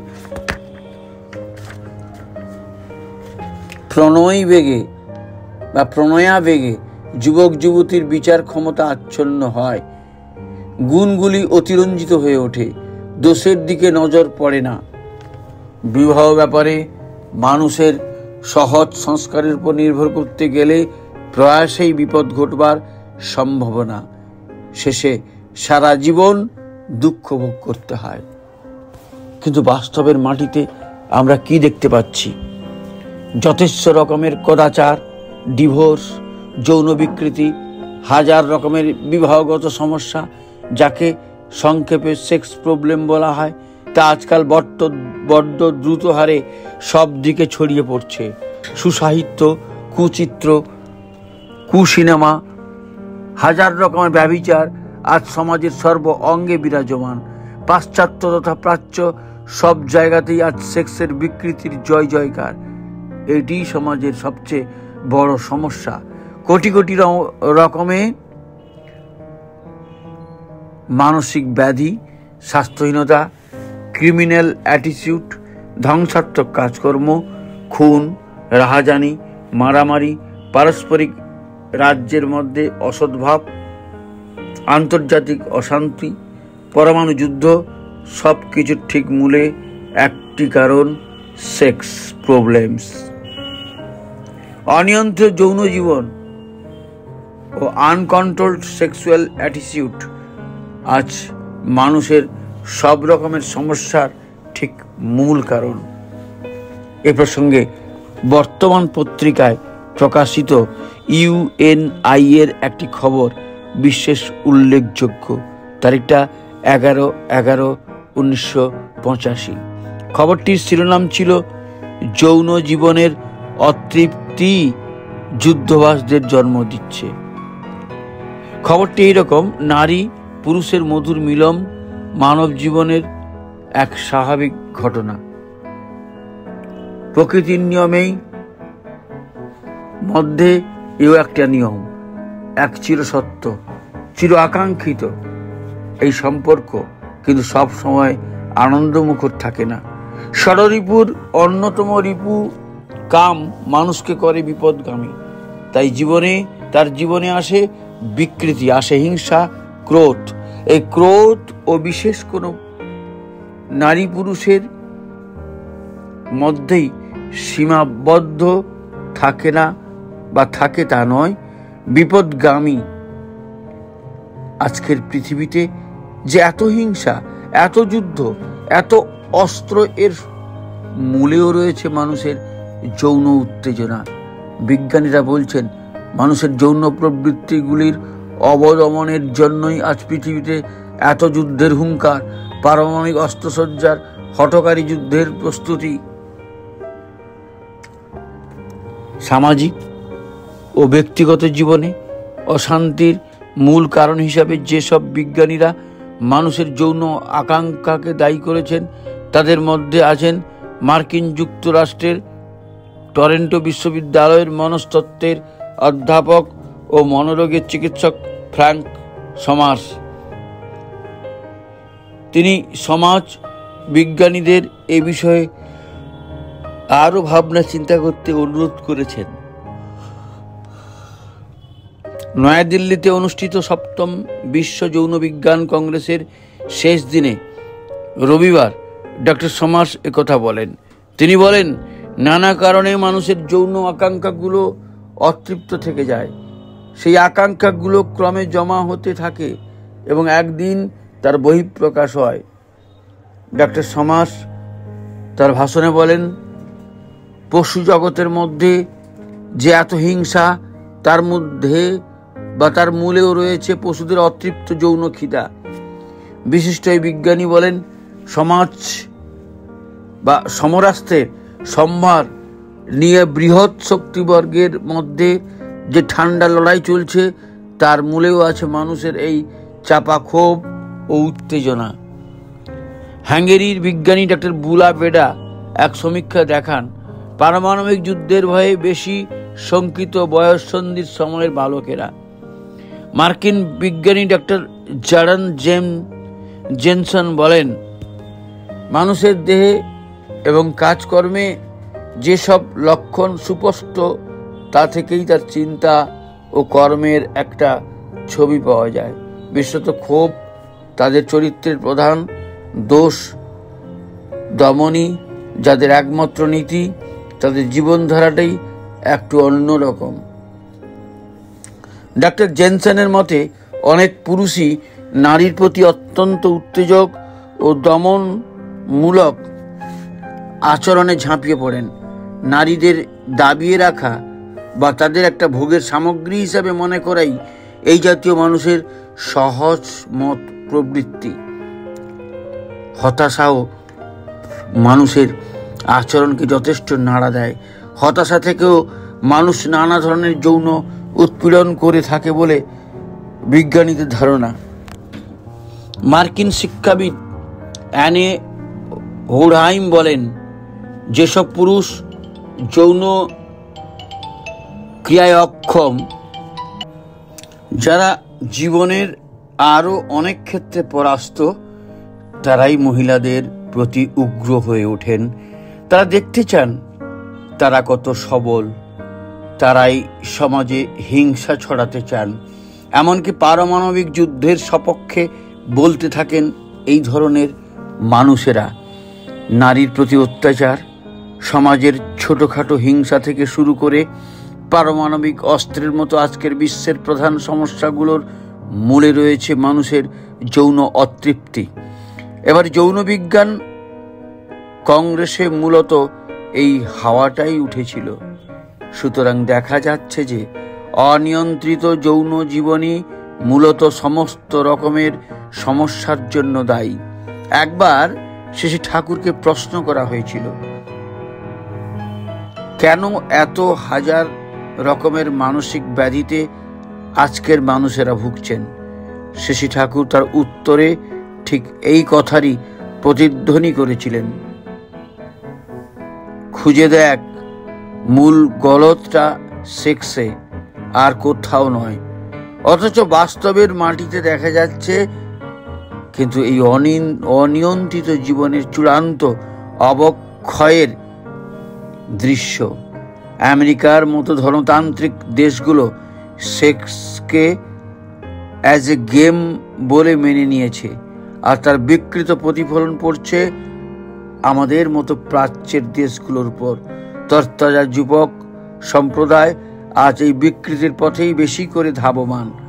অথচ একটু মাথা ঠান্ডা করলেই দেখা যাবে এর ফলাফল যে বিষময় তা বলতে শুরু করেছে। প্রকৃতি তার প্রতিশোধ নিতে শুরু করে দিয়েছে। এই অনিয়ন্ত্রিত সেক্সুয়াল জীবনের ফলাফল কি ভীষণ ধ্বংসাত্মক, তা একটা ছোট প্রতিবেদন থেকে আপনারা আঁচ করতে পারবেন। ওয়ার্কহার্ড মেডিকেল টাইমস পত্রিকায় জুলাই সেপ্টেম্বর মাসে 85 সংখ্যার একটি প্রবন্ধের বঙ্গানুবাদ আপনার সামনে তুলে ধরছি। ভারতবর্ষে যেখানে জনসংখ্যার শতকরা 2.3 বা 2.3 ভাগ করে প্রতি বছর বাড়ছে, যার ফলে এই শতাব্দীর শেষে জনসংখ্যা 100 কোটিতে গিয়ে দাঁড়াতে পারে, সেখানে বন্ধ্যাত্ব কোনো সমস্যা হয়ে কোনোদিনই দেখা দেয়নি। কিন্তু পাশ্চাত্যের মতো সভ্যতায় বন্ধ্যাত্ব একটি গুরুত্বপূর্ণ সমস্যা। সেখানকার অনেক দেশে জনসংখ্যা দ্রুত কমে আসছে। 1965 সাল থেকে এ পর্যন্ত বন্ধ্যাত্বের সংখ্যা বেড়েছে প্রায় 3 গুণ। আমেরিকাতেও এখন প্রতি 6 জন দম্পতির মধ্যে 1 জন বন্ধ্যা। এ নিয়ে ওইসব দেশে বিস্তৃতভাবে এপিডেমিওলজিক্যাল সমীক্ষা হয়েছে। তার কারণ স্বরূপ প্রাধান্য পেয়েছে 4টি প্রধান বিষয়। 1, যথেচ্ছ যৌনাচার, লিবারালাইজড সেক্সুয়াল অ্যাটিটিউড। এর ফলে মেয়েদের পিআইডি, গনোরিয়া প্রভৃতি রোগের সংখ্যা দ্রুত হু করে বেড়ে চলেছে। 2, 30 বছরের কম বয়সে সন্তান আনার ব্যাপারে সম্পূর্ণ অনীহা। 3, জীবনযাত্রার ক্রমবর্ধমান বিকৃতির জন্য বিভিন্ন রকম শারীরিক ও মানসিক চাপের সংখ্যা বৃদ্ধি। 4, বিভিন্ন প্রকার নেশা, ধূমপান, মদ, গাঁজা, হাশিশ, ভাং, আফিম, মরফিন, মারিজুয়ানা ইত্যাদির জন্য বীর্যতে শুক্রাণুর সংখ্যা হ্রাস। সুতরাং এই বিষয় সম্পূর্ণরূপেই স্থিরীকৃত যে ফ্রি সেক্স বলে যে বিকৃতি পাশ্চাত্য সভ্যতা অনেকদিন আগে স্বীকার করে নিয়েছে, তার কুফল আজ পাওয়া যাচ্ছে। আজ ধ্বংস হয়েছে, যৌন ব্যাধির সংখ্যা দ্রুত হু হু করে বাড়ছে, মানসিক ভারসাম্য সম্পূর্ণ বিনষ্ট হচ্ছে, আর এখন বন্ধ্যাত্বর মতো ভয়াবহ ব্যাধি মহামারীর মতো দেখা দিচ্ছে, জনসংখ্যা হ্রাস পাচ্ছে, অদূর ভবিষ্যতে প্রজন্মের বিলুপ্তি ঘটাও আশ্চর্যের কিছু ব্যাপার নয়। যাই হোক, অনুলোম প্রতিলোম বিবাহ নিয়ে আলোচনা করতে করতে আমরা অনেক কিছু আলোচনা করে ফেললাম। এখন আবার পূর্বের মূল বক্তব্যে ফিরে যাই। এবার আলোচনা করা যাক প্রতিলোম সন্তান কেমন হয়, কেমন ভাবে তাদের সহজে চিনতে পারা যায়, কিভাবে তারা সমাজের ক্ষতি করে, প্রতিলোম বিবাহের মূল ক্ষতিটা কোথায়, আর সবশেষে প্রতিলোম সন্তানদের চিকিৎসা বা কি, কেমন করে তাদের দিয়ে সমাজে ভালো আনা যেতে পারে ইত্যাদি। প্রতিলোম বিবাহে মূল ক্ষতিটা হয় সন্তান সন্ততির ভেতর। শ্রী ঠাকুর বললেন, এই বিবাহে জাত সন্তান সন্ততি না পায় মার ভালোটা,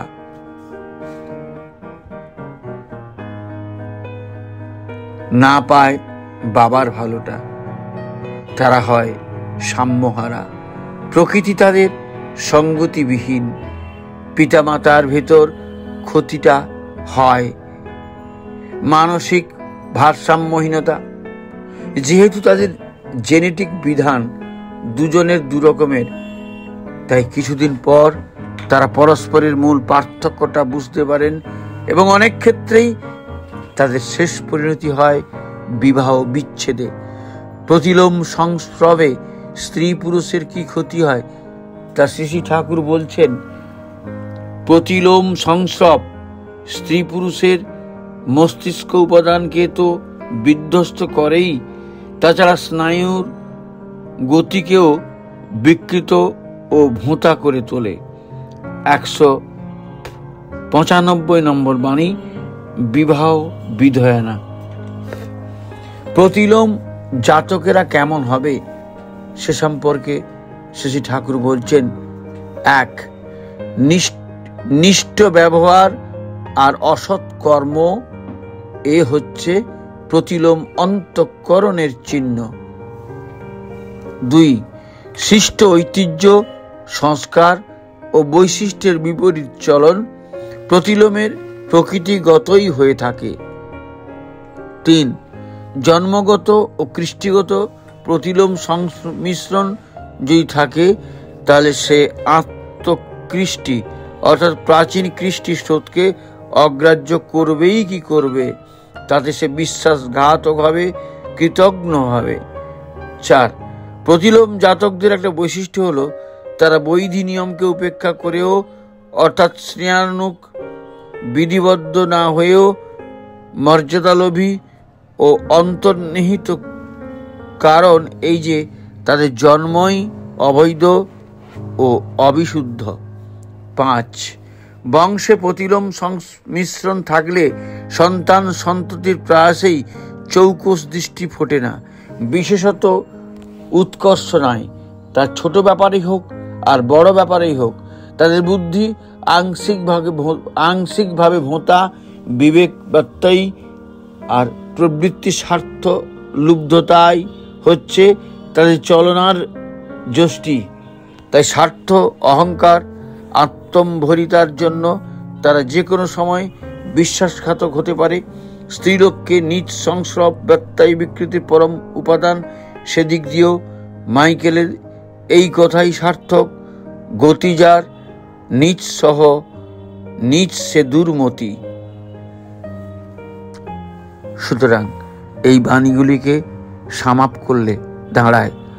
প্রতিলোম সন্তানরা হবে অসৎ, শুভ সংস্কারের বিপরীত চলনে অভ্যস্ত, প্রাচীন কৃষ্টি স্রোতকে অবজ্ঞাকারী, বিশ্বাসঘাতক, কৃতজ্ঞ, মর্যাদালোভী, ভোঁতা বুদ্ধি, বিবেকহীন প্রবৃত্তি, স্বার্থলুব্ধ ইত্যাদি।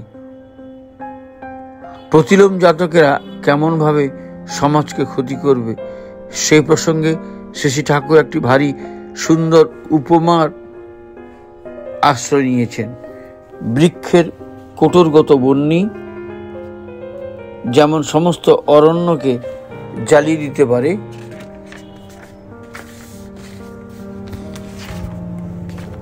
দুষ্ট প্রতিলোম সংস্রব তেমনি জাতি, সমাজ ও রাষ্ট্রকে অমনি করে নিকেশ করে তুলতে পারে। প্রতিলোম যৌন সংস্রব যখন এতখানি প্রকৃতি বিরুদ্ধ ব্যাপার, তখন তার ভেতর দিয়ে সন্তানের উৎপত্তি হয় কি করে?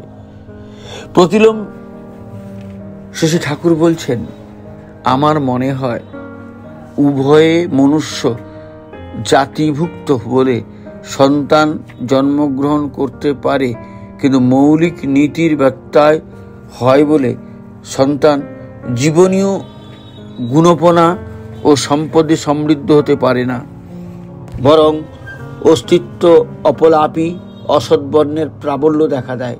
সমগ্র জাতির ভেতর এমনতর চলতে থাকলে এর পরিণাম কি হতে পারে তা সহজেই অনুমেয়। প্রতিলোম বিকৃতির এইসব কথা শুনতে শুনতে স্বভাবতই প্রশ্ন জাগে, তাহলে কি এদের কোনোই প্রতিকার নেই? প্রকৃতপক্ষে তা নয়। সবকিছু অসুখের যেমন চিকিৎসা আছে, তেমনি প্রতিলোমের অসুখের চিকিৎসার কথাও শ্রী ঠাকুর বলে গেছেন বিবাহ বিধায়নায় 235 নম্বর বাণীর মধ্য দিয়ে। প্রতিলোম বিকৃতির চিকিৎসার প্রথম কথাই হচ্ছে প্রতিলোম সম্বন্ধকে কঠোর হস্তে নিরোধ করা।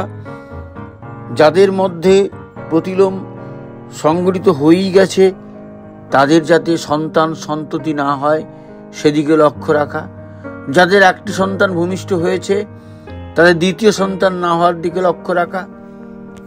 আর প্রতিলোমজ সন্তানদের চিকিৎসার সর্বপ্রথম কথাই হচ্ছে তাদের ইষ্ট ধর্ম কৃষ্টির সুসঙ্গত অনুপ্রেরণায় অনুপ্রাণিত করে তোলা, যাতে তারা সবসময় নিজেদেরকে ইষ্ট কর্মে নিয়োজিত করে রাখতে পারে, ফলে তারা অসৎ কর্মের সুযোগই পাবে না।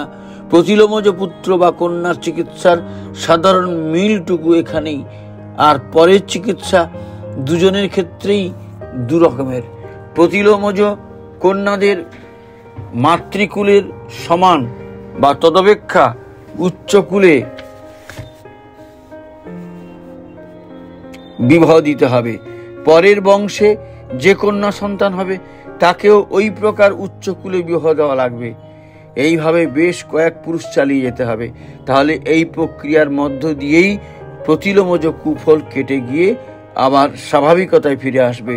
এই বিশেষ পদ্ধতিটিকে শ্রী ঠাকুর প্রত্যাবর্তনী প্রক্রিয়া আখ্যা দিয়েছেন। যেমন ধরুন, বৈশ্য পিতার ঔরসে ব্রাহ্মণ মাতার গর্ভে এক শিশুকন্যার জন্ম হয়েছে।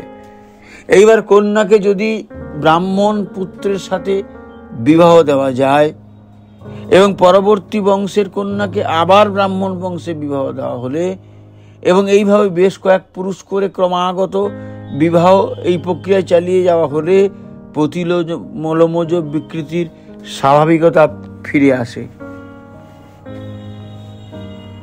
কিন্তু প্রতিলোমজ পুত্রদের ক্ষেত্রে এই প্রত্যাবর্তনী প্রক্রিয়া অত্যন্ত সুকঠিন। শ্রী ঠাকুর বলছেন, মেয়েরা চর প্রবল বলে তাদের প্রত্যাবর্তনী খানিকটা বা অনেকটা সহজ, কিন্তু পুরুষরা স্থয়ী প্রবল বলে প্রত্যাবর্তনী প্রক্রিয়ার ভেতর দিয়ে তাদের নিয়মন অত্যন্ত সুকঠিন।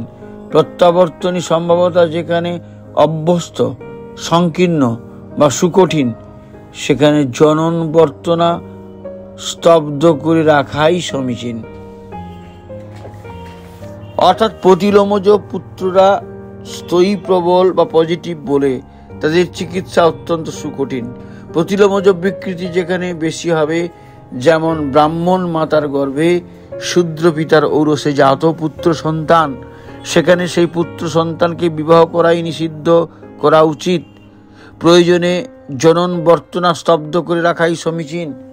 এই বিধি সম্পন্নই সুপ্রজনন বিজ্ঞানের দিকে তাকিয়ে তৈরি করা।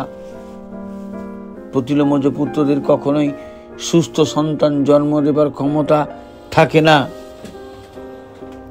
কারণ পুরুষেরা পজিটিভ ভাব সম্পন্ন, আর পজিটিভ বৈভবে কোনো বিকৃতি এলে তা সংশোধনের বাইরে চলে যায়। বৈজ্ঞানিক পরিভাষায় ব্যাপারটা এরকম দাঁড়ায়, প্রতিলোমজ পুত্রদের জেনেটিক বিন্যাস এমনভাবে নষ্ট হয়ে যায় যে প্রত্যাবর্তনী প্রক্রিয়ায় তাকে স্বাভাবিকভাবে ফিরিয়ে আনা অসম্ভব মনে দাঁড়ায় বা হয়ে দাঁড়ায়। কারণ জন্মের ব্যাপারে স্পার্মের প্রভাব ওভামের চাইতে বেশি। স্পার্মই ওভামকে ফার্টিলাইজ করে, ওভাম স্পার্মকে নয়। তাই সেই ফার্টিলাইজিং এজেন্ট স্পার্মে যদি জেনেটিক বিকৃতি থাকে, তাহলে কে কাকে উদ্ধার করবে? জেনেটিক বিকৃতি সম্পন্ন ওভামকে, অর্থাৎ প্রতিলোমজ কন্যাদের যদি উন্নত স্বাভাবিক স্পার্ম মানে উচ্চ কুলের পুত্র দিয়ে ফার্টিলাইজ করানো যায়, তাহলে বরং উন্নত স্পার্মের ক্ষমতার দ্বারা সেই ওভানকে খানিকটা স্বাভাবিক করা যায়। কিন্তু এর বিপরীত বিষয়টি সম্ভব নয়। জনন ক্ষেত্রে স্পার্ম বীজের ভূমিকায়, ওভাম মাটির ভূমিকায় অভিনয় করে।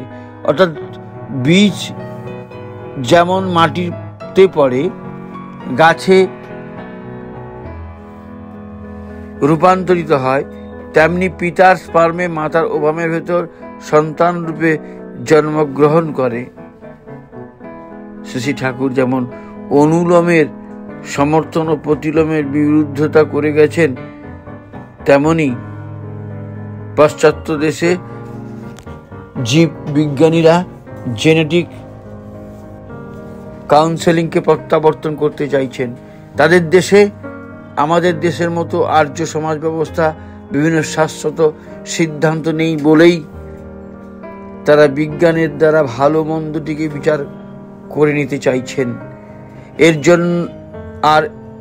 এর থেকেই জন্ম হয়েছে একটি নতুন বিদ্যার, জেনেটিক কাউন্সেলিং এর মূল প্রতিপাদ্য বিষয়টি হলো বিবাহের পূর্বে উভয়ের ভেতরে বা জিনের সম্পূর্ণ পর্যালোচনা করে দেখা, যাতে পরস্পরের জিন পরস্পরের সাথে সমতা রক্ষা করতে পারে। যদি কোনো দোষ ত্রুটি ধরা পড়ে, তবে সেগুলি যাতে বংশ পরম্পরায় প্রভাবিত না হতে পারে, সেজন্য যথোপযুক্ত ব্যবস্থা নেওয়া হয়। এই ব্যবস্থাগুলির মধ্যে বিবাহ না করা, বিবাহ হলেও সন্ততি না হওয়া, কিংবা একটি সন্তান হলে দ্বিতীয় সন্তানকে না আনা ইত্যাদি অন্যতম।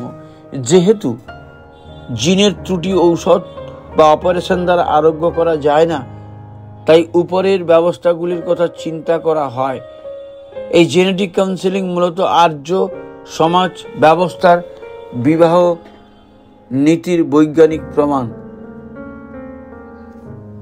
একটা উদাহরণ দিয়ে বিষয়টিকে প্রাঞ্জল করে নেওয়া যাক। হিমোফিলিয়া একটি বংশগত অসুখ, আর এই অসুখে একটু কেটে গেলে অত্যন্ত রক্তক্ষরণ হয় ও রক্ত তাড়াতাড়ি জমাট বাঁধে না। রক্তের ভেতর ফ্যাক্টর 8 নামক এক প্রকার উপাদান না থাকায় এই অসুখটি দেখা যায়। এটির কারণ জিনগত ত্রুটি। একটি বিকৃত জিন ফ্যাক্টর 8টাকে তৈরি হতে দেয় না। এই অসুখটি হয় পুত্র সন্তানদের, অন্যান্য কন্যা সন্তানরা এই বিকৃত জিনটির ক্যারিয়ার। স্ত্রীরা তাদের জিনের মধ্যে এই বিকৃত জিনটিকে বহন করে এবং তাদের পুত্র সন্তানেরা এই অসুখে আক্রান্ত হয় অনেককে এই অসুখের ভেতর পর্যন্ত